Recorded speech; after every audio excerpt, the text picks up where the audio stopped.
बेगूसराय में लोजपा रामविलास के राष्ट्रीय अध्यक्ष एक निजी कार्यक्रम के तहत बेगूसराय पहुंचे, जहां उन्होंने अमीरा हॉस्पिटल में अपने पिता के तैलचित्र पर माल्यार्पण किया। इस दौरान बड़ी संख्या में लोजपा के नेता और कार्यकर्ता मौजूद थे। इस दौरान उन्होंने मीडिया से बातचीत करते हुए जहां बिहार में पारित बजट पर जमकर निशाना साधा, वहीं शिक्षा मंत्री के हाल में रामचरितमानस से कचरा साफ करने के विवाद पर कहा कि बिल्कुल ही गैर जिम्मेदार बयान है।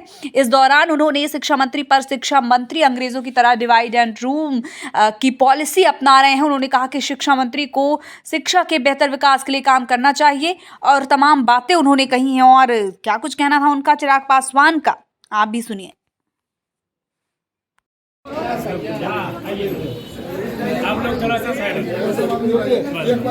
रुकिए, हम लोगों को बात करने दीजिए।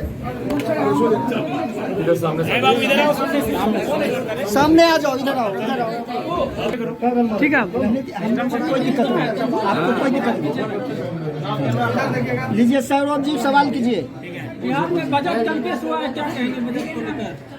भाई, बजट को लेकर कहने लायक अगर कुछ होता तो शायद पिछले 2 दशक लगभग जिससे मुख्यमंत्री जी बजट पेश किए जा रहे हैं, इन 2 दशकों में बिहार के हालात बेहतर हुए होते।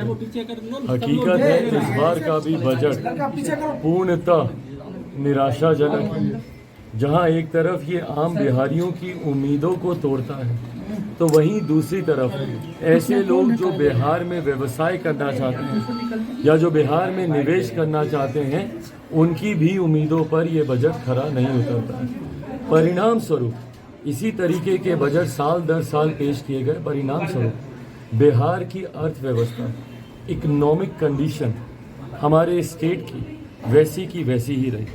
आज अगर बिहार बद से बदहाली की कगार पर पहुंचा है, तो उसका कारण इस तरीके के निराशाजनक बजट ही है, जिसमें ना युवाओं की चर्चा है, जिसमें ना किसानों की बात है, जिसमें ना व्यवसायियों की चर्चा है, जिसमें ना बिहार की अर्थव्यवस्था, बिहार के इंफ्रास्ट्रक्चर को कैसे सुदृढ़ किया जाए उसके बारे में ना कोई जिक्र है।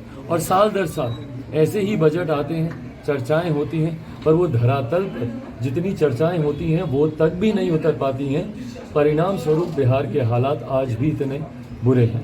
शिक्षा मंत्री के द्वारा एक बार फिर रामचरितमानस पर जो बयान दिया गया है, रोजगार को लेके भी कह रहे थे कि 20 लाख कहा गया, 10 लाख ही सामने आया। भाई, मुख्यमंत्री ने ही कहा था, ये हमने तो नहीं कहा था।